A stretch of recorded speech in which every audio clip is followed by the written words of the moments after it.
두 분 양쪽 분은 생각하실 것 같은데요. 야권은 계좌도 못 열 형편이다. 엎친 데 덮친 격으로요. 요즘은 당 내부에서 적은 외부가 아니라 내부에 있다. 총탄이 쏟아지고 있습니다. 이러다가 대표 해먹기 어렵다는 말 나올 판이던데요. 이분들이 돌아서서 그렇습니다. 함께 보시겠습니다.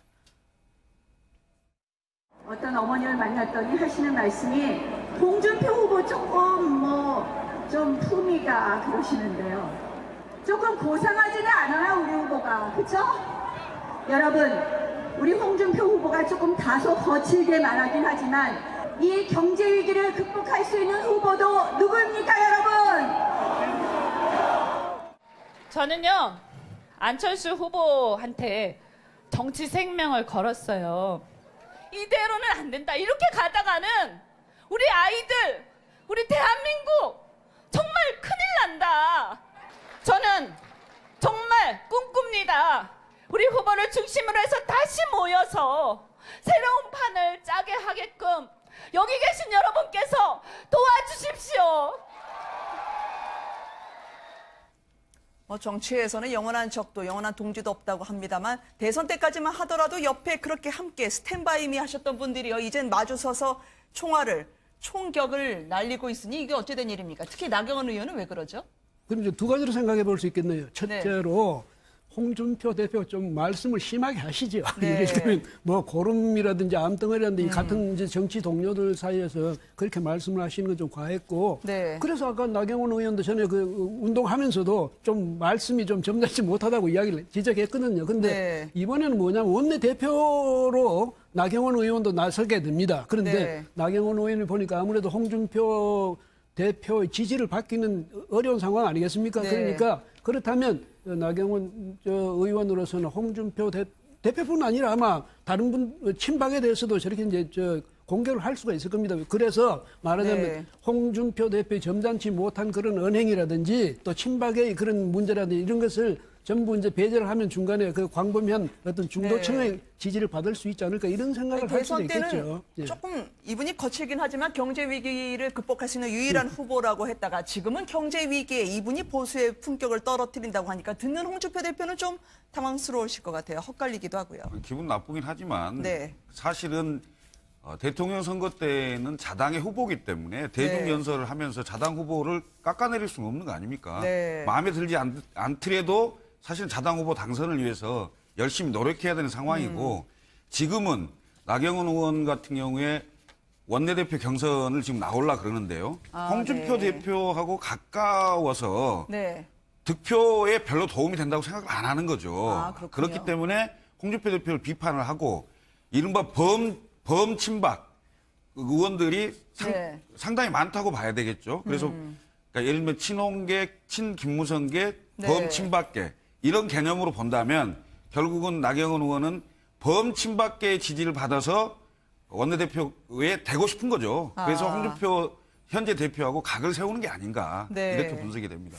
이 정치는 확실히 선거만 없으면 해볼만 할 것 같은데 인간적으로 말이죠. 이 선거가 뭐길래 범친박계에 보내는 메시지로 이렇게 메시지가 달라질 수 있군요. 저는 도대체 홍준표 대표에게 사람은 누군지 모르겠어요. 뭐 어떤 사람은 바퀴벌레라 그랬다가 어떤 사람한테는 기생충이라 했다가 네. 어떤 사람 검찰에는 뭐 개, 충견이니 맹견이니 그랬다가 좀 지금 사람들하고 정치를 하는 거 아닙니까? 그래서 네. 홍 대표님 저는 이제 이런 말 듣고 있는 자유한국당 의원들한테도 제가 좀 한심했어요. 야, 이런 말 듣고 가만히 있냐 했더니 이제 대체나 지금 나경원 의원이 나서서 한마디 네. 하셨는데 저는 조금 좀 이제 사람들하고 대화하는 거였으면 좋겠다라고 생각합니다.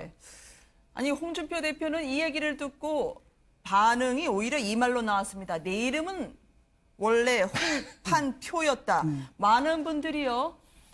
앙드레 김 선생님 이후에 본명으로 인한 새로운 충격을 받았을 텐데 물론 이것도 이주영 의원이 나 쪽에서 보면 중립으로 보이지만 무늬만 중립이지 속은 친박이다라고 얘기하는 듯 선을 그은 발언이긴 하거든요. 근데 홍판표는 원래 정치권에서는 알려진 이름이었습니까? 알고 있었죠. 그렇군요. 예. 그러면 실제로 개명은 누구 권유로 하신 건가요? 그런데 이제 이주영 의원이 내가 그렇게 고치라 했다. 이제 네. 이렇게 이야기했더니 거기 이제 좀 자극을 받아서 당신이 언제 그랬어? 왜냐면 옛날에 청주지검에 네. 초임 검사로 가 있을 때 그 윤영호 그 법원장이 뭐냐면 자기 보고 당신은 판사도 아니면서 무슨 판자를 쓰느냐. 네. 이래서 같은 획수에 아마 준자로 고쳐준 것 같아요. 그래서 했는데 이주영 의원하고 전혀 상관없는데 왜 내 이름을 하는데 그렇게 이야기를 하느냐. 아마 이래서 이야기한 것 같습니다. 네. 그런데 이주영 의원이 이제 이번에 또 원내대표 나오니까 홍준표 대표로서는 또 자신의 자신이 바람직한 그런 후보는 아니다. 네. 아마 이런 게 있어서 좀 더 저렇게 이야기한 것 같은데요. 판표 네. 이름이 좀 사실은 좀 너무 각이 졌죠. 그래서 준표로 고친 건 잘한 것 같네요. 예. 아니 근데 판표나 한 표나 별로 큰 차이가 없어서요. 이 정치인 이름으로 그지 나쁘지 않을 것 같은데 개는 짖어라 기차는 간다라는 것처럼요. 오늘 일정의 종착역도 아무 말 대잔치입니다. 청년분들 참 좋아하시는 것 같아요. 홍준표 대표는 말이죠. 제가 보기엔 잘하고 있는 거 아닌가요? 네. 청년들한테, 그러니까 정치인이 아니고요. 청년들이 정치인이나 특히 대표급을 만나면 굉장히 주눅이 들 수가 있거든요. 네. 그래서 자기 주장이나 상황을 잘 얘기하기가 어려운데 네. 사실 아무 말 대잔치 해놓으면 누구든지 무슨 말이든지 다 할 수 있는 거 아니겠어요? 네. 그래서 경청하겠다는 취지이기 때문에 네. 이런 기획은 괜찮다고 봅니다. 근데 단 네. 정말 청년분들만 오시나요? 모르겠습니다. 이게 기획된 네. 것인지 아니면 뭐 그냥 자연스럽게 하는 것인지 모르겠습니다만은 제가 보기에는 홍준표 대표의 막말은요. 사실 네. 대한민국 정치의 품격을 떨어뜨린 거거든요. 네. 더군다나 평의원, 물론 의원은 아닙니다만 유력 정치인이고 대선 후보까지 했고요. 지금 제1야당의 대표거든요. 그래서 네. 말씀을 좀 가려하시는 걸 좀 해야 되지 않겠나 이런 생각이 듭니다. 근데 같은 막말로 분류되질 않길 바랄 것 같은데요. 홍 대표는 말이죠. 리오의 최고위원은 결국 고발을 당했네요. 막말 때문에 말이죠. 류여의 최고위원도 같이 말을 하시는 그 홍준표 대표께서 전에 그렇게 자꾸 그런 식으로 이야기하면 언론에도 안 써준다 뭐 이렇게 이야기할 정도로 만류할 정도로 그랬는데 저분도 아마 이제 말씀을 많이 하고 좀 뭐랄까 자극적인 말씀을 많이 하는 걸로 좀 유명하죠. 네. 그런데 이번에는 또 김정숙 여사한테 무슨 살이나 빼지 뭐 이러면서 좀 모욕적인 그런 말을 했으니까 아마 네. 그 지지층에서 고발을 한 것 같습니다. 이래저래 애물단지예요. 저격까지 겹쳐서 당대표 하기 어렵다. 홍준표 대표 시리즈를 봤습니다만 안철수 대표는 이거 어떡합니까? 지금 안철수 후보에게 정치 생명을 걸었다는 이현주 의원까지요. 이제 안 대표가 뭘 하는지 분명하지 않다고 하는데 당에서는요. 안철수 대표를 어떻게 이유식 최고위원회의 한번 꼭 들어보고 싶어요. 이게 워낙 어린아이 같은 부분이다라고 해서 만평을 보면은요.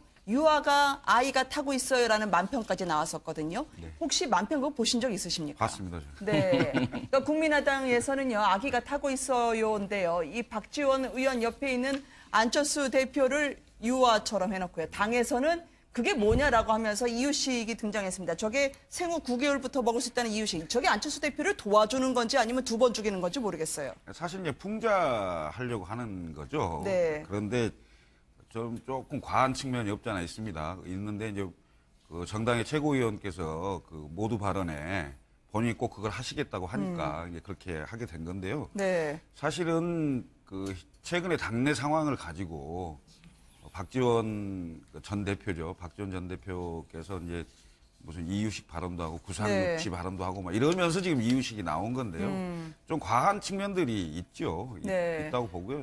사실 구상유치에 대해서 한 말씀만 드리면 정치권에서 가장 먼저 썼던 분이 신민당의 유진산 총재입니다. 그렇죠. 그때 어떤 상황에서 썼냐면은 당시에 그 김영삼, 김대중, 이철승 이 세 분이 40대 기수론을 가지고 대통령 선거에 네. 나온다 했을 때 구상유치라는 단어를 썼거든요. 그러면 네. 그걸 좀 비교해 본다면 결국은 그분들이 봤을 때는 어리지만 네. 젊지만 충분히 이겨나갈 수 있는 새로운 세대 또는 새로운 세력의 등장을 얘기하는 측면이 있거든요. 그래서 네. 저는 그것을 좀 담담하게 받아줄 필요가 있다 이렇게 보고 있습니다. 지금 화면에서 보이지만 안철수 대표가 고개를 안 들어요. 이거 웃다가 굳은 표정이라서 저게 애매한 표정이었거든요.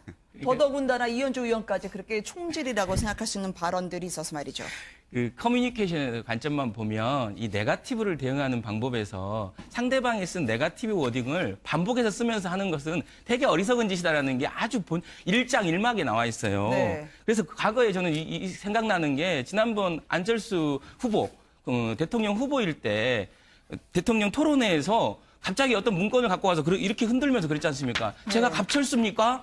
MB 아바타입니까? 했던 그 장면부터가 안철수 대통령 후보가 되게 꺾이는 시점이었거든요. 이번에도 똑같습니다. 박지원 대표가 이유식 하나 사와야 한다, 뭐 이런 말 했다고 대뜸 우유 사갖고 거기서 흔들고 있는 참 저는. 아니, 저 도와준다고 흔드신 거예요, 저게. 그러니까 도와준다고 흔들었는데 네. 결국은 저는 그 네거티브는 그렇게 대응하는 것이 아니다라고 좀 얘기 드리고 싶습니다. 근데 이유식을 잘 안 먹는다고 다그치지 말고 기다려주라고 하는데 그럼 정작 안철수 대표는 악이란 얘기인가요? 라는 것처럼 들릴 수 있거든요. 아니 근데 김철근 교수 지금 말씀하신 게 그 네. 재미있는데 뭐냐면 박지원 의원은 굉장히 구시대 정치인 말하자면 안철수 의원은 저는 연령을 가지고 이야기합니다. 그러니까 안철수 대표는 상대적으로 신시대 정치인이 이러면 오히려 네. 아유 고맙습니다 이래도 되겠어요. 왜냐하면 박지원 의원이 그렇죠. 등발하면 지금 문제가 된 거예요. 같은 젊은 사람이 들었으면 치명적인 상처가 될 수도 있는데 너무 이제 정치권에서 아주 노련한 그러면서 사실은 세대 교체가 필요한 그런 분의 말씀이다. 이렇게 오히려 돌려서 이야기해버리면 그렇죠. 이것이 안철수 대표한테는 오히려 약이 되겠어요. 네. 그래서 그런 점도 한번 전략적으로 생각해 볼 필요가 제가 있죠. 한 방송에 나가서 그 얘기를 했지 않습니까? 장강의 뒷물결이 앞물결을 밀어낸다. 네. 역사는 도도히 흐를 것이다. 이런 겁니다. 그러니까 박지원 전 대표님도 당을 위해서 본인의 입장에서 쓴소리를 하신 건데 사실은 네. 국민의당이 정말로 어디로 가야 되는 건지 그건 다수의 당원들과 다수의 네. 구성원들에게 맡겨야죠, 사실은. 네, 알겠습니다. 정가 소식을 세 분과 함께 짚어봤습니다. 감사합니다. 네, 고맙습니다. 적도 영원한 동지도 없다고 합니다만 대선 때까지만 하더라도 옆에 그렇게 함께 스탠바이미 하셨던 분들이요. 이젠 마주서서 총격을 날리고 있으니 이게 어찌된 일입니까? 특히 나경원 의원은 왜 그러죠? 그럼 이제 두 가지로 생각해 볼 수 있겠네요. 첫째로 홍준표 대표 좀 말씀을 심하게 하시죠. 네. 예를 들면 뭐 고름이라든지 암덩어리라든지 같은 이제 정치 동료들 사이에서 그렇게 말씀을 하시는 건 좀 과했고. 네. 그래서 아까 나경원 의원도 전에 그 운동하면서도 좀 말씀이 좀 점잖지 못하다고 이야기를 지적했거든요. 근데 네. 이번에는 뭐냐면 원내대표로 나경원 의원도 나서게 됩니다. 그런데 네. 나경원 의원을 보니까 아무래도 홍준표 대표의 지지를 받기는 어려운 상황 아니겠습니까? 네. 그러니까 그렇다면 나경원 의원으로서는 홍준표 대표뿐 아니라 아마 다른 분 친박에 대해서도 저렇게 이제 공격을 할 수가 있을 겁니다. 그래서 말하자면 네. 홍준표 대표의 점잖지 못한 그런 언행이라든지 또 친박의 그런 문제라든지 이런 것을 전부 이제 배제를 하면 중간에 그 광범위한 어떤 중도층의 지지를 받을 수 있지 않을까 이런 생각을 할 수도 대선 때는 있겠죠. 예. 조금 이분이 거칠긴 하지만 경제 위기를 극복할 수 있는 유일한 후보라고 했다가 지금은 경제 위기에 이분이 보수의 품격을 떨어뜨린다고 하니까 듣는 홍준표 대표는 좀 당황스러우실 것 같아요. 헛갈리기도 하고요. 기분 나쁘긴 하지만 네. 사실은 대통령 선거 때는 자당의 후보이기 때문에 대중 연설을 하면서 자당 후보를 깎아내릴 수는 없는 거 아닙니까? 네. 마음에 들지 않더라도 사실은 자당 후보 당선을 위해서 열심히 노력해야 되는 상황이고 지금은 나경원 의원 같은 경우에 원내대표 경선을 지금 나올라 그러는데요. 홍준표 네. 대표하고 가까워서 네. 득표에 별로 도움이 된다고 생각을 안 하는 거죠. 그렇군요. 그렇기 때문에 홍준표 대표를 비판을 하고 위기를 극복할 수 있는 후보도 누구입니까, 여러분? 저는요, 안철수 후보한테 정치 생명을 걸었어요. 이대로는 안 된다. 이렇게 가다가는 우리 아이들, 우리 대한민국 정말 큰일 난다. 저는 정말 꿈꿉니다. 우리 후보를 중심으로 해서 다시 모여서 새로운 판을 짜게 하게끔 여기 계신 여러분께서 도와주십시오.